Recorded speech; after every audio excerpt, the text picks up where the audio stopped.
All right, guys, so the topic we're introducing in 3.4 is something that's probably brand new to you. It's very similar, actually, to what we did in section 3.1, except section 1 only had x's and y's in 2 equations. Now we're going to have x's, y's, and z's in 3 equations. So instead of 2 equations in 2 variables, we are going to have 3 equations in 3 variables. So this first definition that you should have on your vocabulary sheet, an ordered triple is something x, y, z. And it has to be in that order, just like an ordered pair, except it's an ordered triple. We're now going to be working in 3-dimensional space instead of 2-dimensional space. And so each equation, x, y, z, instead of being a line, is actually what we call a plane. So all of these spaces that basically look like they could be a sheet of paper, kind of bent in a different direction, all of these spaces are called planes, and they're the result of an x, y, z equation. So when we're looking for the solution of a system like this, there are 3 possibilities. Option number 1 is that there's one solution. You've got 3 planes and they are intersecting at a specific point. One point that all 3 of the planes have in common. Infinitely many solutions. We've got 2 options here. Either they all intersect in a line,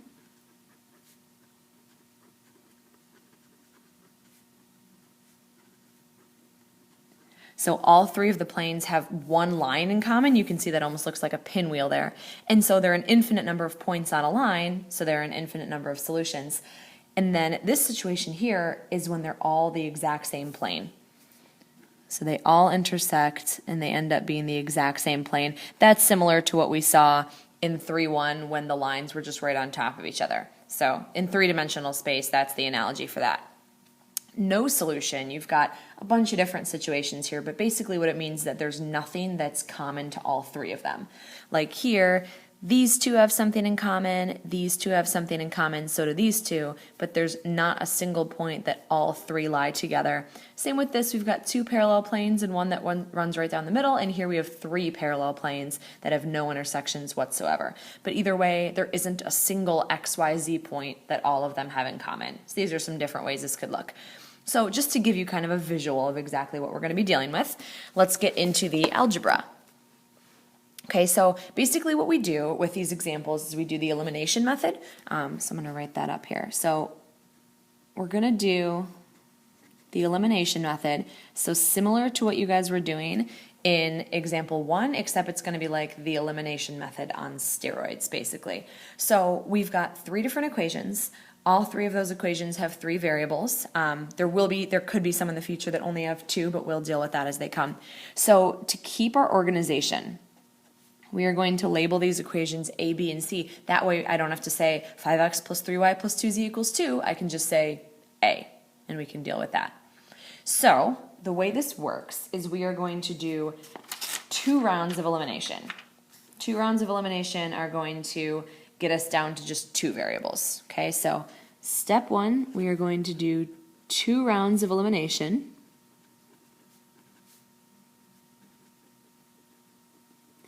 Eliminating the same variable each time. That part is absolutely imperative.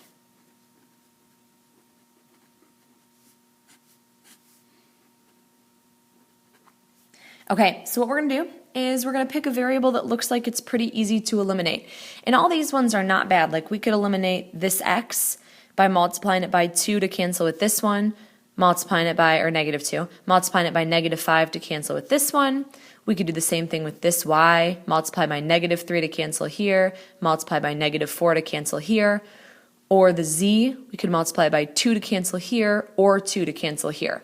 So to me, that z looks like it might be easiest. So what we're going to do is we are going to take equation A, right here, this first one, and then we're going to take twice equation B so that the z's will be opposite. Okay, so plus twice equation B. So this is how I want you guys to keep yourself organized. I want you to write down exactly what you're doing. So I'm going to write equation A exactly as it is.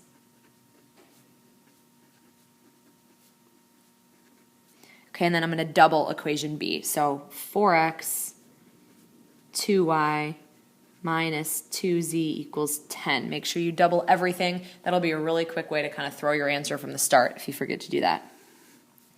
So combine everything up. I've got 9x, 5y, my z's will cancel, equals 12. Okay, so now I just came up with an equation with two variables. I'm going to label this guy D, okay, because I'm going to come back and use it later.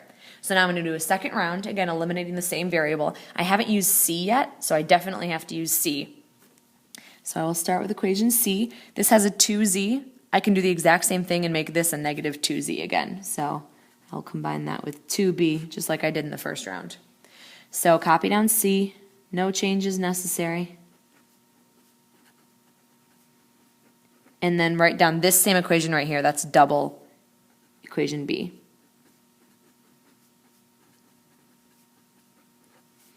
Okay, so same thing. So combine the x's, I get 5x. Combine the y's, the z's will cancel, and then I get 26. So this is going to be equation E. All right, so that was step one. So now I'm in a familiar place. Like if I had given you just these two in section 3.1, we could have worked with that. So now step 2 is to basically solve the system of two equations.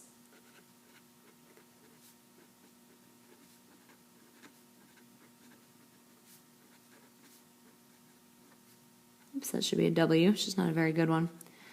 So solve the system of two equations. So basically whatever you did in section 3.1, do that so you can solve for x and y, or whatever two variables you have, then we'll work back and find z later. Okay, so these two right here, I have a 9x and a 5x, and then I have a 5y and a 6y. None of them are going to eliminate nicely. We could make these opposite 45s. We could make these opposite 30s. Just because 30 is a little bit lower, let's go with this. So let's make this a positive 30. So I will multiply that by 6 times equation D, and then we'll make this one a negative 30. So I'm going to multiply this one by negative 5. Okay, so that's what I'm going to do here. So I'm going to multiply this whole thing by 6. So 54x and then plus 30y equals 72. We're dealing with big numbers, so don't be afraid to use your calculator while you're doing some of these. And then I'm going to take e and multiply everything by a negative 5. So I'll have negative 25x minus 30y, those are the ones that are going to cancel, equals, and I will have negative 130. All right, so when we combine everything up, I subtract 54 minus 25, I will get 29x. These will cancel, equals, and then I get negative 58. Again, don't be shy about that calculator. These numbers are getting big. So to get x by itself, divide both sides by 29. So I end up with x equals negative 2. That's my first value. All right, and then I am going to plug this in to either of these equations. I could do one of these too. I'd just rather avoid the big numbers. So maybe we plug it in to D. So 9 and then plug in negative 2 for x. Plus 5y equals 12, and now we can solve for y. So this is going to be a negative 18, so I'll move it by adding 18. Okay, that'll cancel. I get 5y equals 30. Divide both sides by 5 to get the y by itself. And so I get y equals 6. So that's my second variable. And then I'm just going to sneak in a step 3 here. Step 3 is to find the last variable. So we've got 2 for 3. Finding the first one is the hardest. Finding the second one is really quick. And then we're just going to plug in what we have, these two, into any of these original equations that we can solve for z. So maybe you always want the first, or like the one with the lowest coefficients, whatever. So let's go with this one, just because the z only has a negative 1 in front. So 2x becomes 2 times negative 2, plus y, so plus 6, minus z equals 5. And that's the last thing to solve for, so we can get that by itself. So this is negative 4 plus 6, so that's 2. I'm going to subtract 2 from both sides. So I get negative z equals 3. So if I divide both sides by a negative 1, I get z equals negative 3. And so, whoops, there you go. When you're listing your ordered triple, it's ordered for a reason. You want the x first, then the y, and then the z. So that is the one point in the coordinate system where all three of the planes overlap each other. All right, so now we are going to move to this next example here. Sorry, my video messed me up.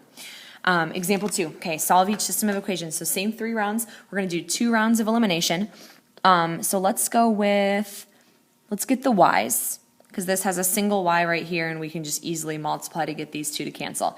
So this is A, B, and C, really good way to keep yourself organized. So if we combine A and B, this is a 2y, so this one's good already.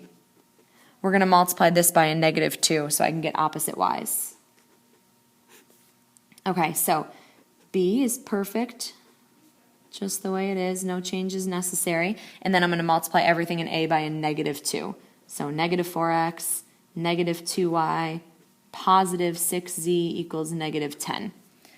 Okay, so get those, combine these up. Those will cancel. I get a negative 3x. I'll get a positive 2z equals negative 3, and I'm going to call that D. I'm going to come back for that guy later in step 2. All right, round 2 of elimination. Now I have to use C because I haven't used it yet. So this is a positive 3y. I can make this a negative 3y. Remember, in this step, you always have to eliminate the same variable. It won't do you any good if you eliminate 2 different variables in these 2 rounds. So C is good just the way it is.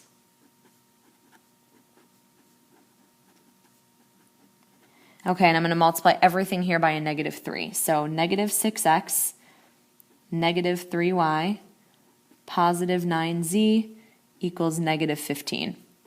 Now, you may notice the way that this is lined up. Absolutely everything here is going to end up canceling. So what I come up with is 0 equals 0. There are no variables left. Remember what we did in that previous section, or actually it was 3-1. If you get a true statement at the end like that, what that means is that there are infinitely many solutions.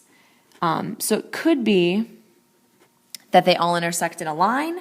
It could be that they're all the same plane. We've got a couple of options there, but really the only important part is that you're not going to be able to find a single solution that works. There are an infinite number of solutions. All right, next, this will be the last one for this video, and then video 2 will be very short.